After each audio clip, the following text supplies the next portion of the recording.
Okay, I just want you all to know that you're in a lot of trouble.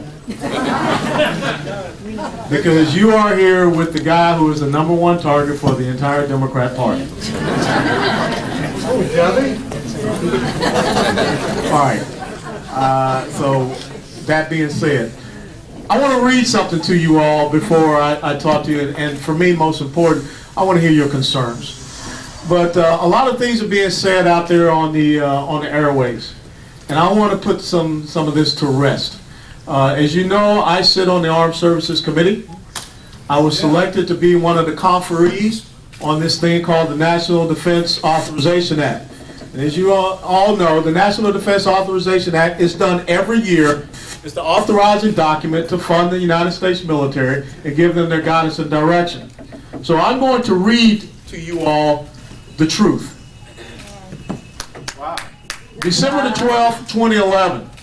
This is the summary report that comes out for the NDAA. In the subsection on detainees, the fiscal year 12 NDAA includes critical provisions to clarify and reaffirm the military's responsibility and authority to detain al-Qaeda terrorists. 10 years after September the 11th of 2001, the extremist and terrorist threat against the United States and our allies continues to evolve. As we begin drawing down forces in Afghanistan and conscious of the rise of the al-Qaeda affiliates in places like Yemen, the fiscal year 20 to fiscal year 12 NDAA recognizes that the war against terrorism and violent extremism is broader than operations in any one country. The bill strengthens policies and procedures used to detain, interrogate, and prosecute al-Qaeda, the Taliban, affiliated groups, and those who substantially support them. The conferees balance this approach with the conviction that the erosion of citizens' civil liberties in the pursuit of security constitutes a victory by the enemy. To that extent, these provisions do not extend any new authorities to detain U.S. citizens and explicitly exempt U.S. citizens from provisions related to military custody of terrorists. The NDAA of fiscal year 12 prohibits the transfer or release of Guantanamo detainees to or within the United States. It prohibits the use of funds to house Guantanamo detainees in the United States.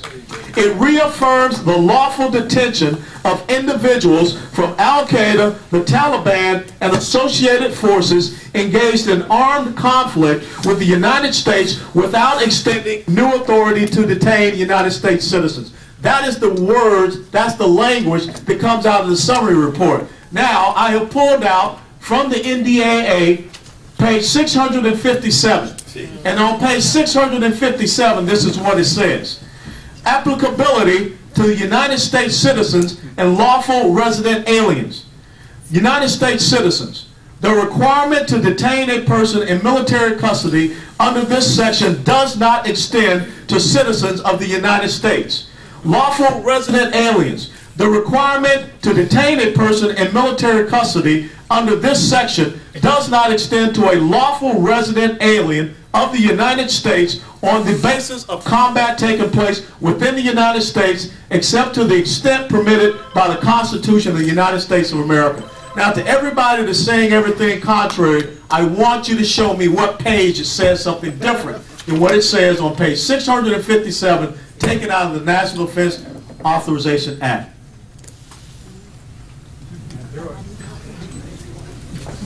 Thank you.